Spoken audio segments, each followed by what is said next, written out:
suffering. You were forced to make a lot of different choices.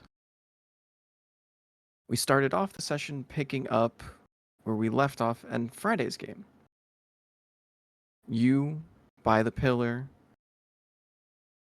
and two mysterious figures entering the room. You recognize their faces, but something was off about them. Almost primalistic, not even animalistic in the way of how they acted.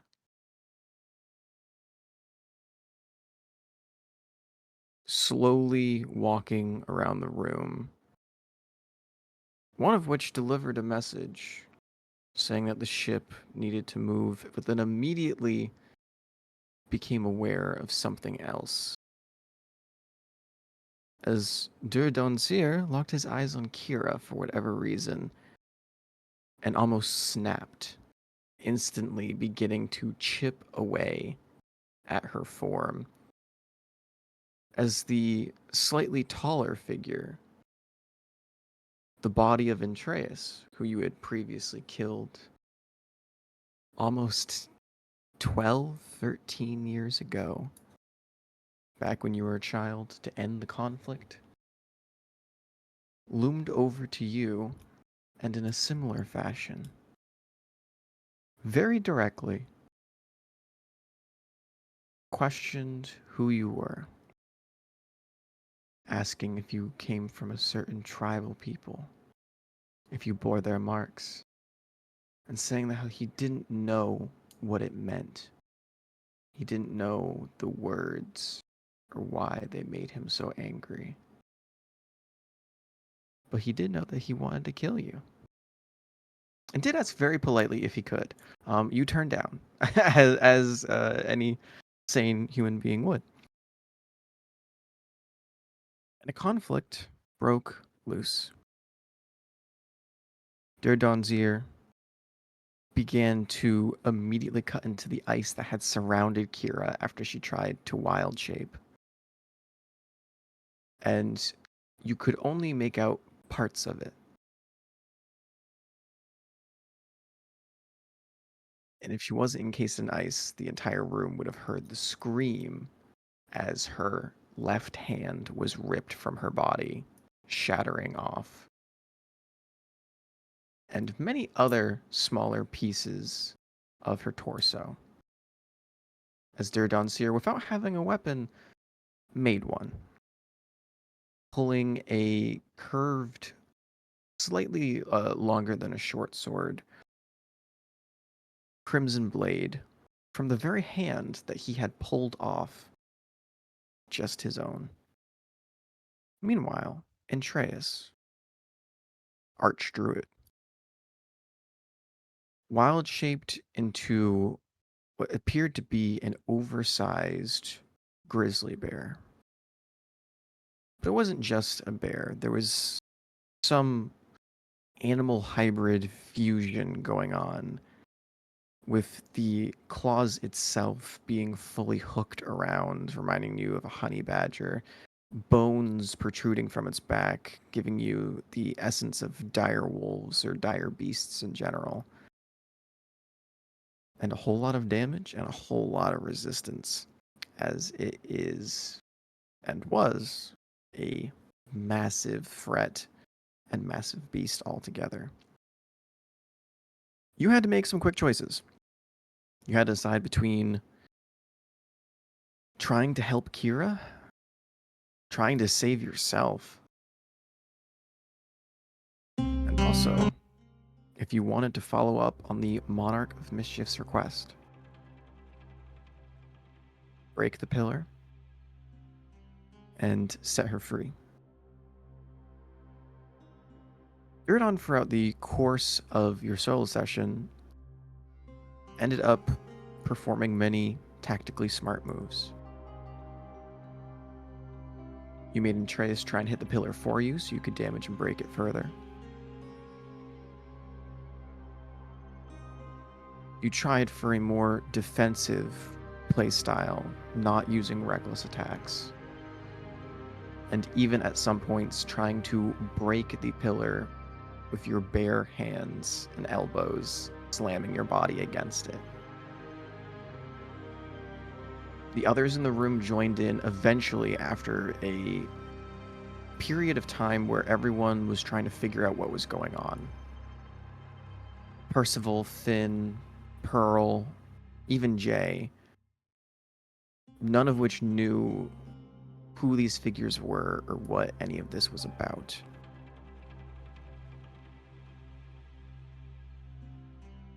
Some of their aid worked, some didn't.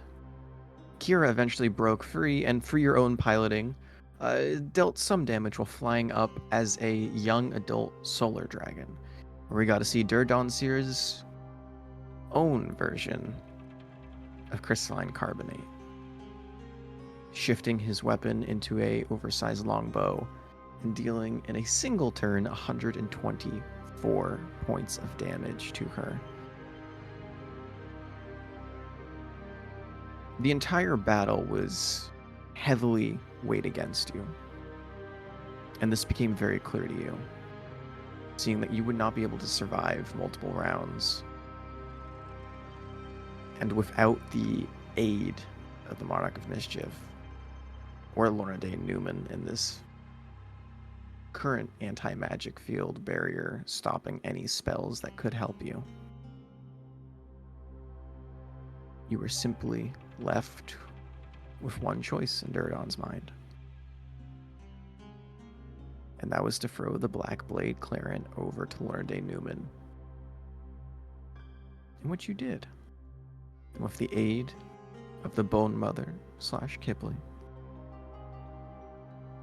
they pushed it the rest of the way as they flew over the battlefield.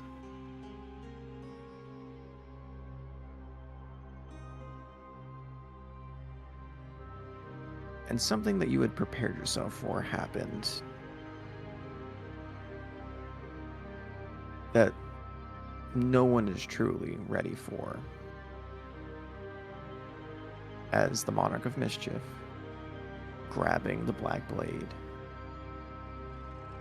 and using its properties, teleported Kira, Kipley, and herself out of the room. Where we gotta learn a little lore, because the Deck of Devious Things was an expansion between both myself and the Deck of Many More Things. But as players, at the very least, you got to know that in the lore of the Shrouded Isles, the one who created it in the beginning was in fact the Monarch of Mischief herself. And she realized, just barely making the set DC that I put in place, that of all the different outcomes that could happen from this encounter, of which she had foreseen many, none of them ended in the same way that this did. And she realized that was because the card that you had pulled, not but a week prior, was the very reason of why she was in this predicament in the first place. So whether out of spite, hatred, or simply because you refused to take any deals with her, she left you behind and took the Black Blade with her, leaving you weaponless, surrounded by two extraordinarily powerful threats, and on the brink of death as you dropped unconscious.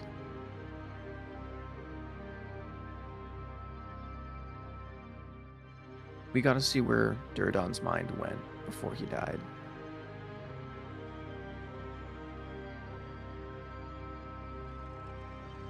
Going between his friends, his family, his goals,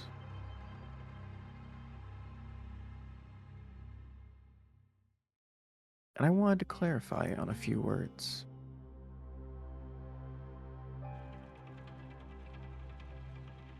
Last session, just before we ended,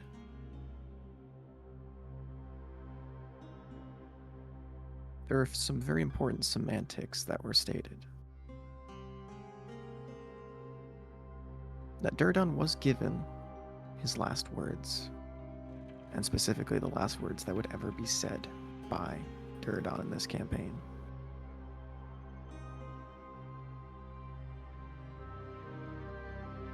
And that is 100% true. Because although your sponsor came in the form of Evelyn Kroll, revealing to both the players and everybody in this room the eldritch form in which she normally looks. A woman of golden flame, wrapped in bandages, with burning golden eyes.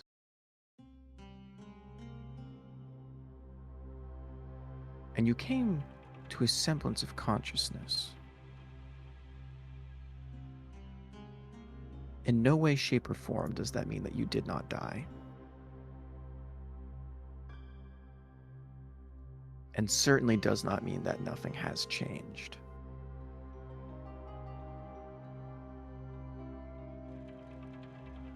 Your gift / refund on the currently awakened dragon halberd, once stirring, was placed within your hands as Evelyn Kroll stepped between you and Andreas, as the rest of the room was currently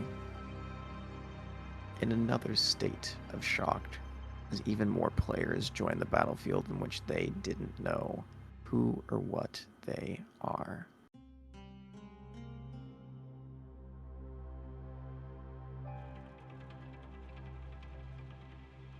As you awoke, and as we pick up tonight's session, Duradon Bishala,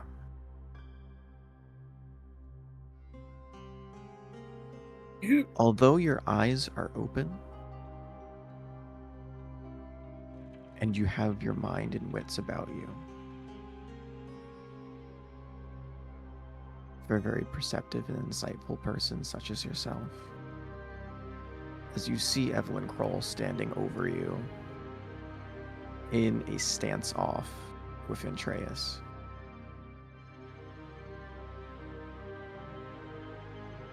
you have the common sense and intuition that in this situation you should be feeling some sort of burst of adrenaline, or at the very least that your heart should be beating faster than normal. However, you don't feel a singular heartbeat coming from your chest. In fact, you don't feel anything. Your eyes move, your mind as well. Even your body, as you can feel some of your fingers just barely twitch, almost like poking a needle through a numbing sensation.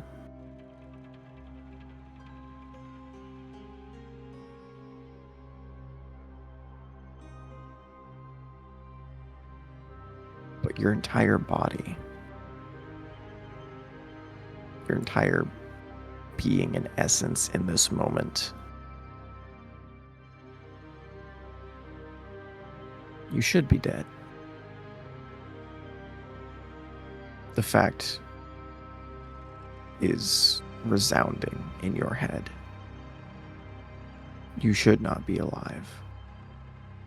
Even if Evelyn Kroll came to save you, Andreas would have already had more than enough time to rip you from piece to piece, at the very least, killing you with his claws. And you look down at your chest, and you see a sizable chunk of it is gone. In fact, as your eyes gaze upon what once was your body. You notice, just like you were thorough in killing Antreus to make sure it was a clean, one-hit killing blow, so he wouldn't have to suffer. Even in death and even in this estranged state, it seemed like he had the same courtesy to you.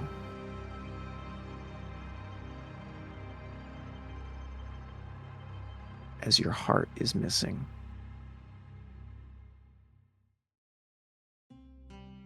And a damn good portion of your lungs, too. And yet you stand here conscious.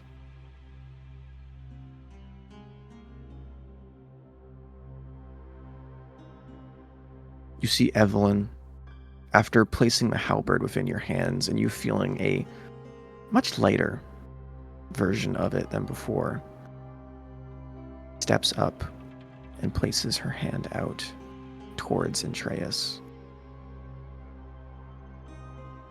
It looks like for a moment the act of someone trying to calm a raging beast.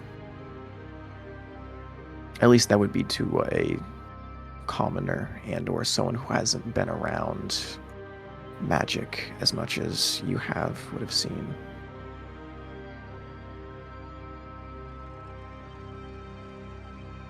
The very fingertips, the palm, and even the nails themselves begin to elongate. As she reaches out and grabs Antreus's fur, you see that same glimmer, the brief instance in which you saw her actual visage instead of that of Evelyn Kroll, seep through once again as the bare form, the Savager, upon contact with her hand, begins to pull away as it senses danger, but not fast enough. As she reaches out, grabbing the snout. Very much like the same pattern you saw spread on Kira not too long ago, but in a much more painful and a whole lot worse scenario. You see threadlings begin weaving their way through this fur. Gold, molten webbing wrapping its way from spine to spine, from elbow to claw, fully encompassing a gargantuan creature from the 6 seconds it takes for her to grasp him. As it goes to roar, you hear a gurgle as molten gold begins to leak into its throat and solidify. And what was once standing before you as a living creature a moment ago is now a statue. Cooling as the molten drip of sizzling metal begins to plop upon the floor in front of you. See, Evelyn lets out a deep sigh and looks back towards you.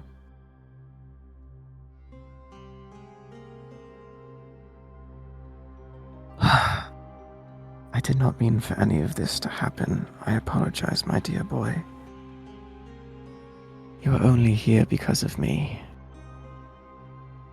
I should never have asked you to do this.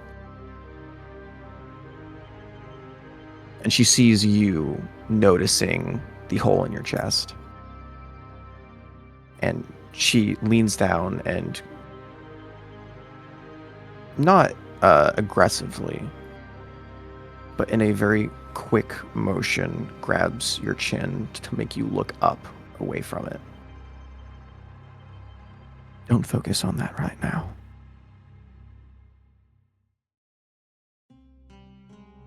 Did they say anything? Do you remember anything when they first came in? Please try and calm down and think, Duradon. In the background, you can hear Dur beginning to mutter to himself, as you can still see past the form of now a, not crystallized, but fully molten and now cooling Atreus. Finn is not waiting like the rest of them. He is still punching into your father. However, as you learned last session, he gains a lot of resistance after he hits a creature, and he heals back a large portion of it. So even though he is taking blows repeatedly and is not currently fighting back, you don't see the crystalline armor, the molten iron skin have a cut, dent, and or a drop of blood. At least nothing's shown from it currently. What comes to Duradon's mind as you begin to just barely process any of this? Including the fact that you should be dead. But here you are.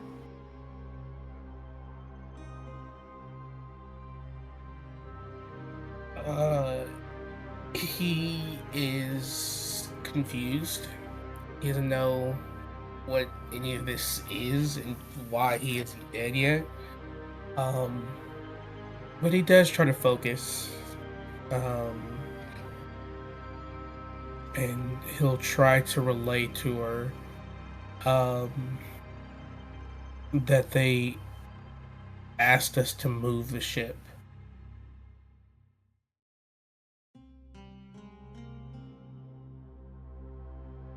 Do you say anything else on top of that?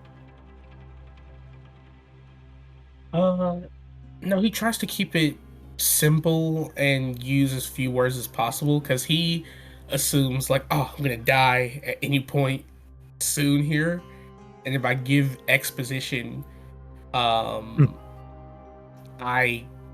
will die in the middle of giving exposition and have wasted information.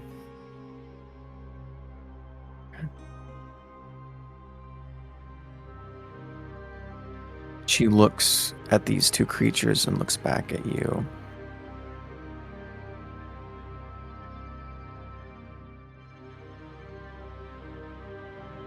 And she pauses as she looks past Atreus and sees Dur, and he's staring directly back at her. And she looks back at you.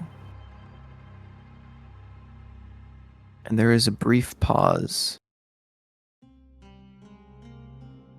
And normally there would be a check, but for someone of this high intelligence and knowing you for over 10 years, 9 years, Evelyn Kroll puts 2 and 2 together pretty quick.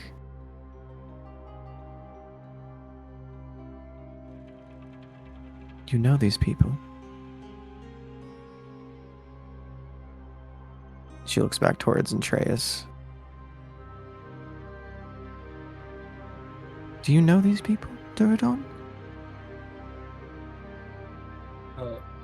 Duradon will try to lazily lift a hand, a finger, and he'll point to Atreus and just mutter, mentor. Voice in my head. And he'll kind of shift it over to Dur, and he'll say, Father, Strongest of my tribe. Former strongest. Oh.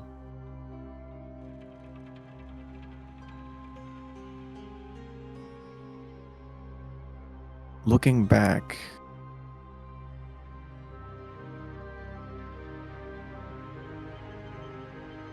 you can see her face is not stone cold, but calculating. What's Duradon's passive insight? 15. 15. With a brief glance and coming out of this state of what you fully believed to be death, hard to really focus on anything at the moment, but you do pick up at the very least. She is trying to piece things together, but also looks extraordinarily conflicted.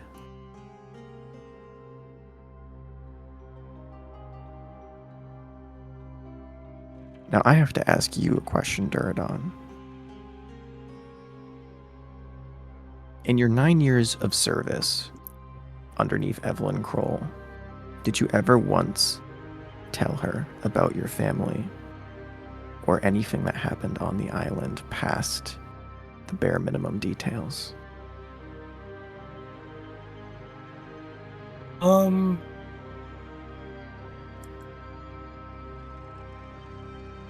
I think he kept it closer to bare minimum. The only time he would expand is if she ever questioned why he didn't take on um guard missions or missions that pertain to um protection, extended protection of a person, Mm-hmm. product, or thing like that.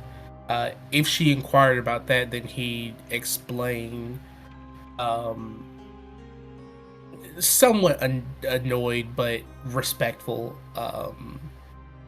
that he failed at protecting um, something important in his tribe, his family, and he doesn't want to voluntarily be responsible for protection again, which may be a point to why he was annoyed at her request to protect Kimberly. Mm-hmm. For sure. Yeah, I think she definitely would have questioned into that line of work. And now, knowing putting you on a production job, I feel there would have had to been a conversation like that in the first place. Keeping that in mind, see, she looks back towards you.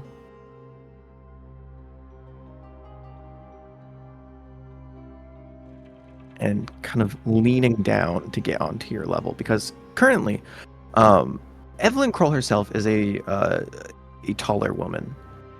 She was, I believe, almost a year and a half ago, described as being 6'4" in heels, but nonetheless. But in this current form, you see she's about roughly 9.5 feet tall.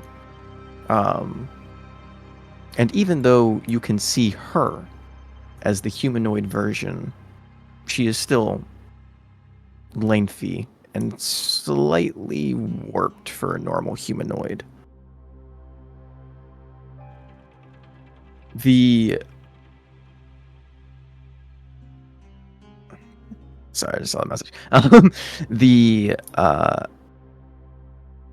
the kind of longer form of her kind of bends down to meet your gaze,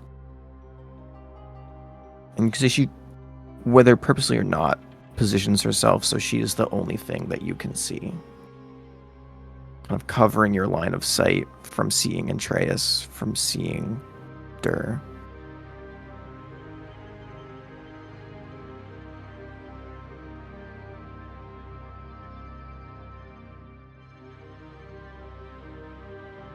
Thank you. Thank you for doing this.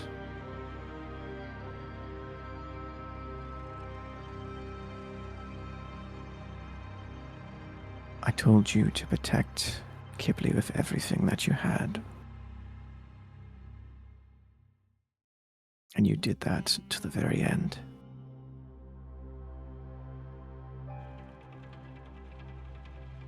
We made a deal.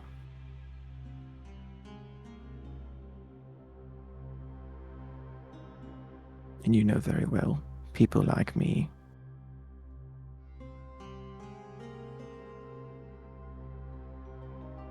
we live and thrive off of them. Even if I don't want to make them, it is part of my nature. Gifts are not something I can give. But I would like to try.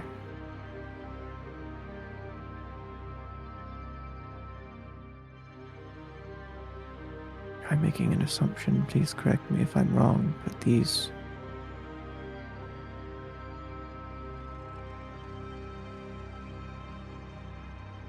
she pauses.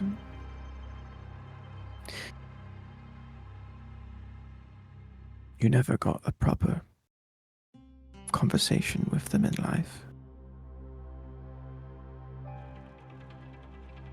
Not outside of the war. Not outside of battle. Nor being trained.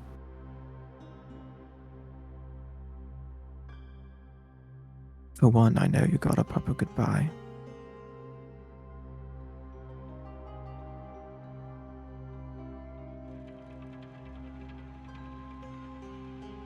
I assume you never got one for the other. And she moves slightly out of the way so you can see Dur, who is now slowly beginning to approach. Not with the most friendly of faces, as you can see the oversized longbow shifting back, not into the curved longsword, but into a much larger weapon. One with two sickle blades on either end, mounted on what appears to be a bow staff.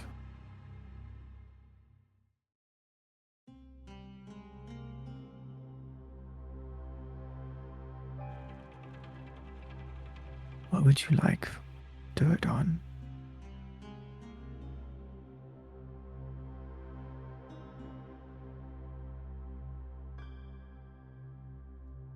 Would you like to let dead dogs lie, or would you like me to try and give you one last conversation?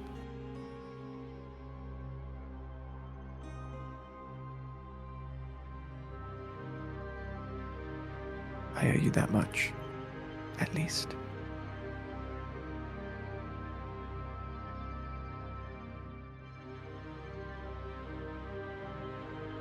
Duradon will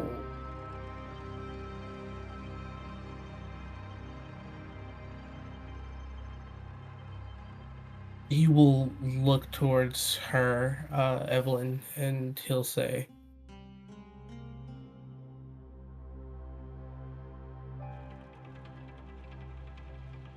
"My father's gaze and eyes as a child. If I'm given at least one opportunity, I would like to die speaking to him, looking at him as a man, not a boy." And he'll try to, the hole in chest, use the halberd to stand, if possible. You do so. Shakily. It takes a lot of effort to even move in the first place. As in that numbing sensation of when part of your body falls asleep, whether a foot, a leg, an arm, after resting on it too long, is encompassing your entire body at this moment. And the feeling is amplified so much that you aren't even It feels like you aren't even aware that you are moving until you can see your vision change. As you stand to your not full height, slightly hunched, using the halberd as almost a makeshift crutch. See, Evelyn turns around. Instead of walking towards Dur, you see she walks towards the wall.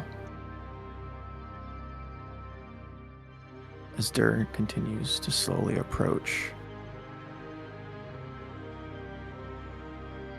she places her hand on the marble,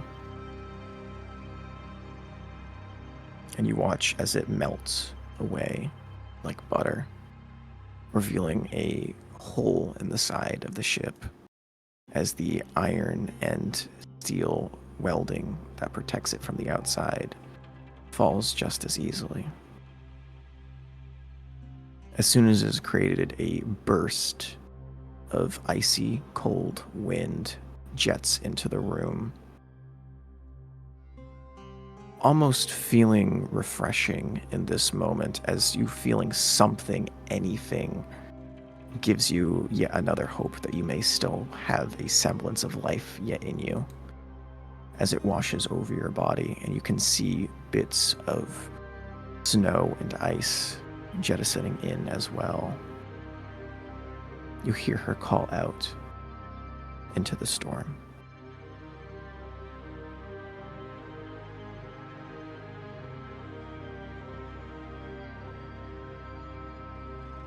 I want you to think very carefully about how your actions will be seen not just by the Council, by the remainder of the monarchs within this world.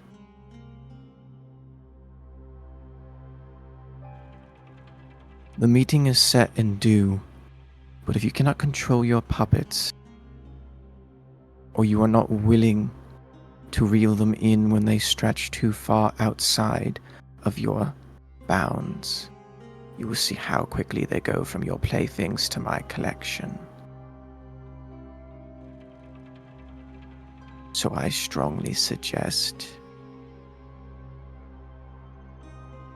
And she says something, not to a loud degree that you can fully hear it, but you can see the lips move and a whisper is sent out onto the wind.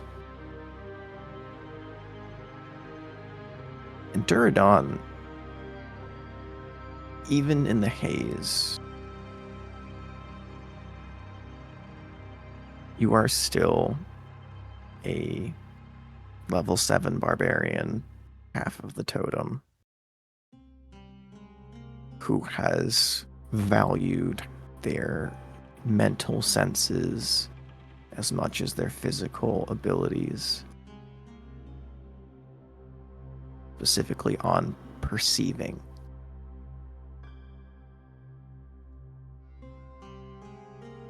Through the cold and icy snowstorm outside, you don't see the full figure, as being nearly 1,000 feet away in these conditions, it would be impossible for a normal person to see anything. You do, however, catch a glowing pair of blue, icy eyes staring up at her in the distance.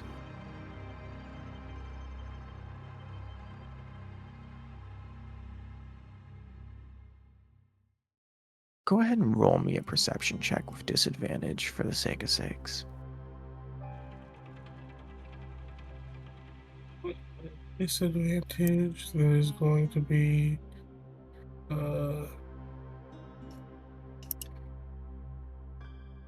21. 21. Mm-hmm. You didn't catch the entire phrase that she said, but a hint of the whisper over the howling winds that come into the room. You hear the end of it. as you hear the words, "I think an apology is due."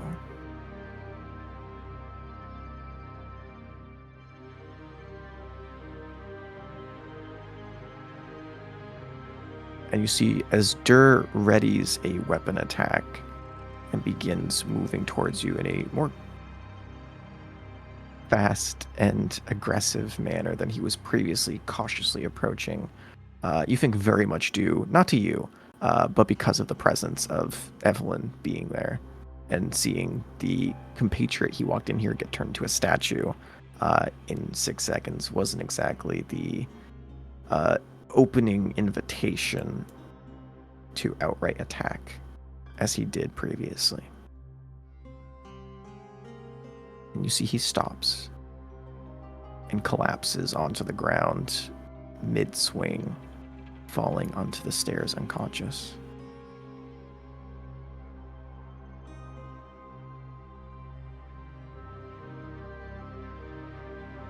And you hear a voice in your head, Duradon.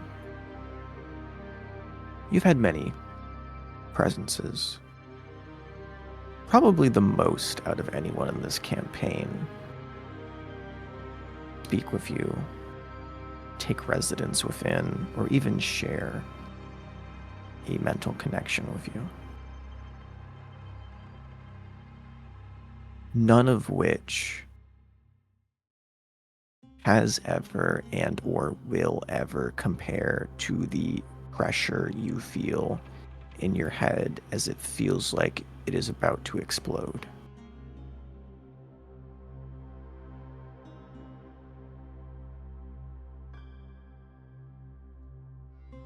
Voice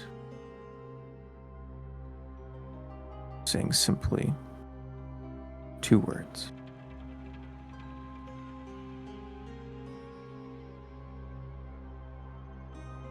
5 minutes.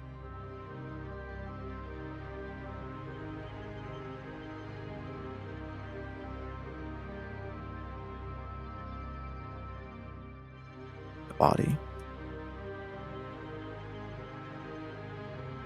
Looking down, you see slowly begins to stand back up. Rubbing his eyes, you see Dur looking around. The paleness in the skin not going away, but the white glossed over eyes return to his natural.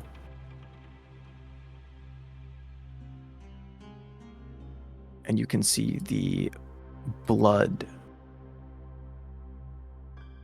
and mixture of iron that was previously covering his battle-hardened form drops back to his normal skin tone.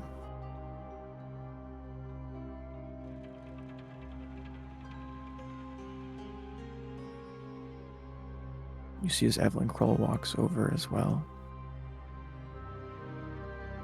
grabs onto the molten golden statue of Andreas, and squeezes as you hear the sound of cracking. For a second, you fear the same fate as Kira, as it looks like she's about to snap off the muzzle of the Savager. Instead, you see chunks of golden metal spiderweb outwards as cracks form within them, and it falls to the ground, shattered.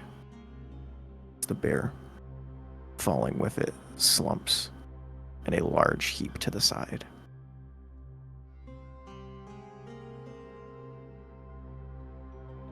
Reverting back to the form of his normal humanoid Andreas.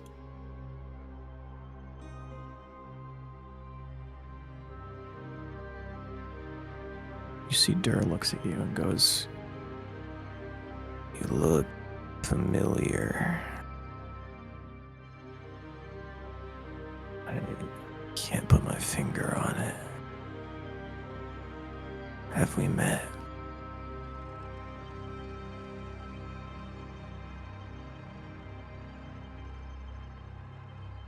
Fuck. Sorry. Um, We have, but I was much smaller and not missing chunks of myself. Yeah, that doesn't look like it's.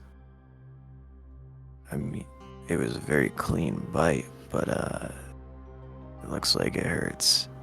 Or it wouldn't hurt. Are you dead? That's weird. Anyway, that's besides the point. I apologize. My head feels clouded. I I can't think straight right now, but what's your name? You bear our marks. Can see you're one of us. Who are you?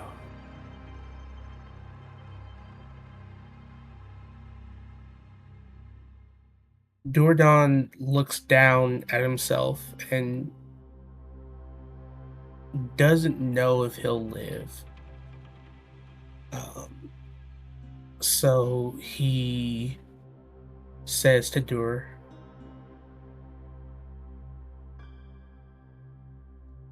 I've forgotten my given name a long time ago. I just remember my title as the Savage Hunter.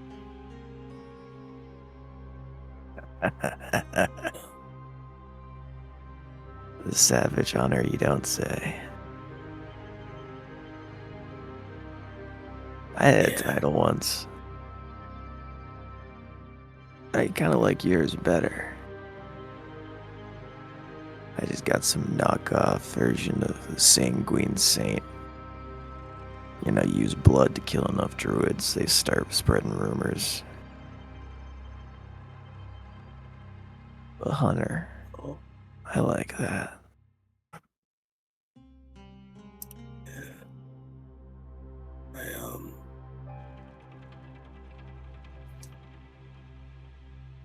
I've heard of you, the Sanguine Saint. You know, funny enough, I looked up to you a lot. Um, Really? yeah,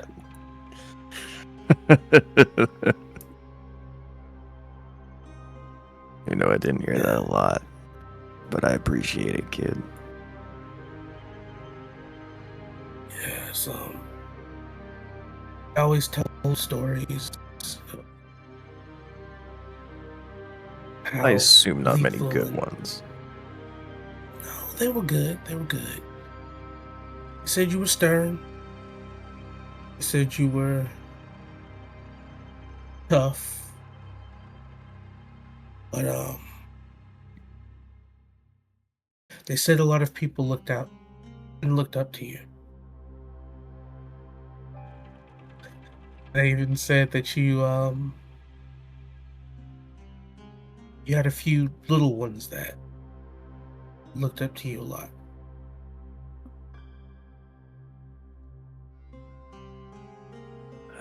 High praise, I don't know if it's all deserved. I'm not the best man to look up to. I failed. I died. I didn't protect anyone or anything. Probably my entire family died after I got too cocky. Bit off more than I can chew. Went into the heart of the enemy, and where did I end up but in the ground?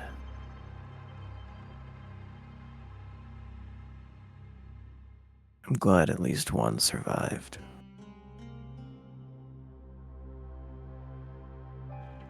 Did you finish what we started? Um, I didn't. Uh, but speaking of your family, Yeah. um, You had a little one named Duradon, right? Oh, I miss that kid every day. Yeah. Did you know him? Yeah. Yeah. Yeah. He's the one that uh, finished everything. Really? Yeah, the kid was My Duradon ended the war. Ah, that warms my cold heart. Killed Andres, Archdruid, slain by my boy. I wish I could see him right now.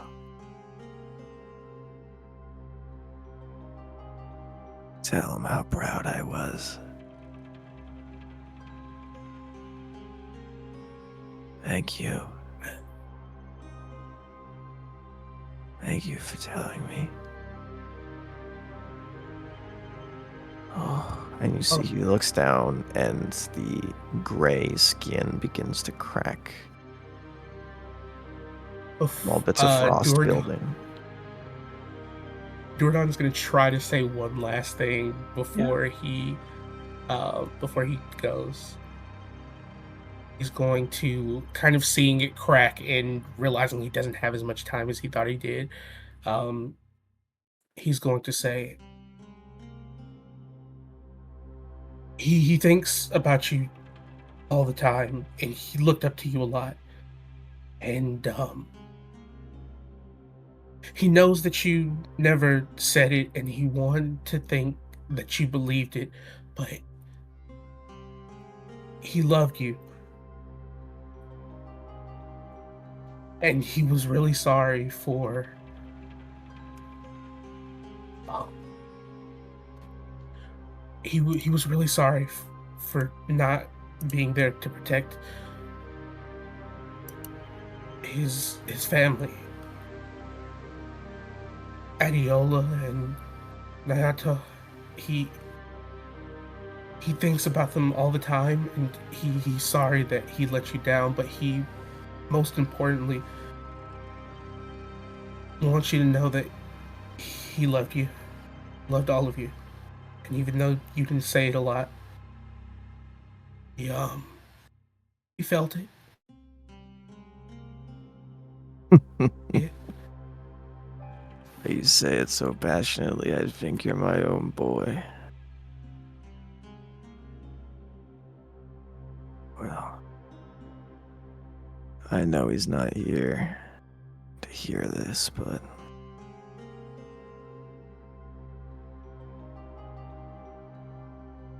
I truly did love the fight.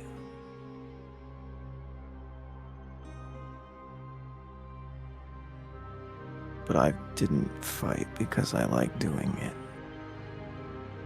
I fought to protect my world. And that kid, oh, all of my children, they were my world. I'm glad to know at least a part of it moved on. Thank you for letting me know. It's going to be one of my regrets I carry with me past the grave. I never said I love you to his face. I didn't want to show weakness, not in a time of war. I needed him to be strong. Stronger than me.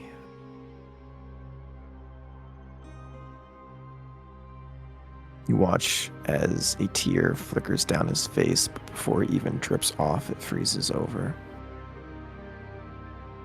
As the icy white glazed over eyes return. As I was saying, move your ship or we are going to move it for you. Why am I over here? Strange. Andreas, get your ass off the fucking floor. You see as he grabs the unconscious Atreus by his neck and lifts him up. His eyes shooting open, icy white as well. Right, sorry, I don't remember what happened. We will return to his side. Seems that we're done here. And he glances over to Evelyn briefly before kind of ducking his head and walking back forward towards the door. Dur pausing, looking at you for a singular moment more.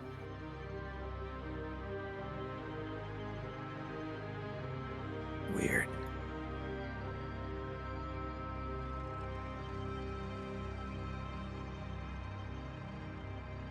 I feel like I just was... Never mind. And follows in tow with him. Meanwhile, you see glancing off, just in your peripheral vision, you can see Evelyn Gray. Excuse me, Evelyn Kroll. I did this to myself when I named them. She's there too, yippee! No, you see Kroll sitting in the newly made window / hole in the wall, gazing out. And you were so focused, you did not realize and or hear there was a conversation going on. But you can now see that it is coming to an end as well.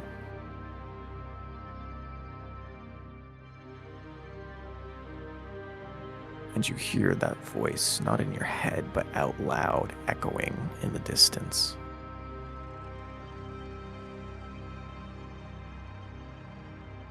I like this one. Potential. Let it die so I can claim. You will serve me.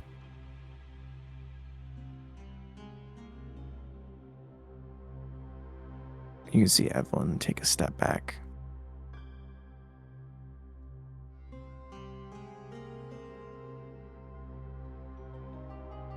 You have your children. I have mine.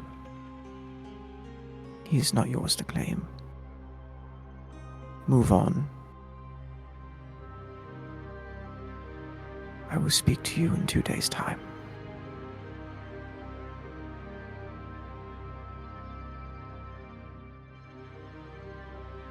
And those are the last words that you hear as Duradon passes out, unconscious, at 0 hit points.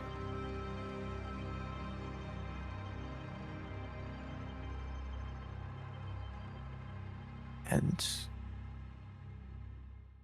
until we pick up again next Friday,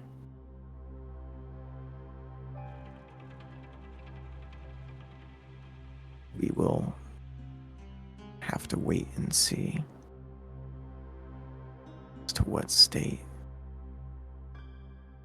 and to what the future holds for Duradon Bashala. Life, death,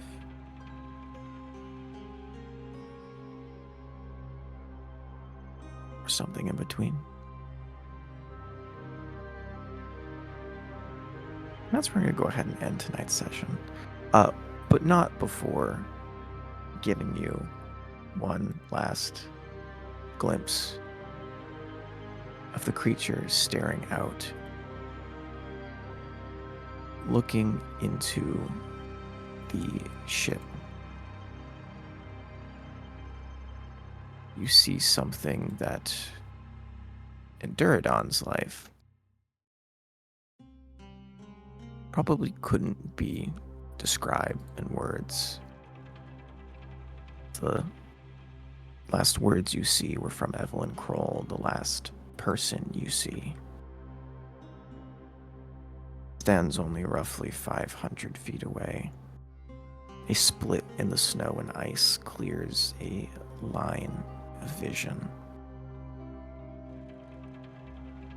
A roughly 50-foot tall figure,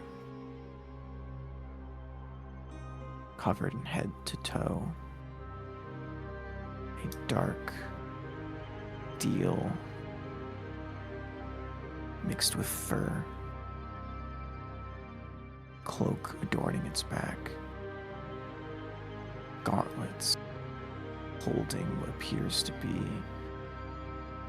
about a 6, maybe 7-foot long greatsword.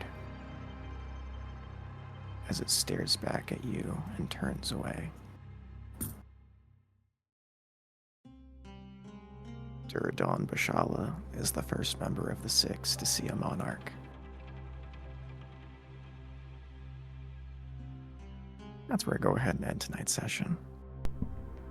God damn, fucking World of Warcraft. This is the fucking Winter King bitch. Uh-huh. God, Wait, we haven't I remember seen a that sword monarch? anywhere. No one's seen a living one. I don't Not know Ornadine. what that means. Like all the other ones are dead? I haven't seen a monarch in the flesh. Not a single member of this party since the campaign began. It is the We've first been official teleported sighting to in Vicious. person. Yeah, messages and stuff Oh. like that, but I don't think I've seen one in person Yeah, that or is- their true form. To that be is fair, very Lich King. Had some inspiration when creating a monarch of the frozen wastelands. But Jared, Boy.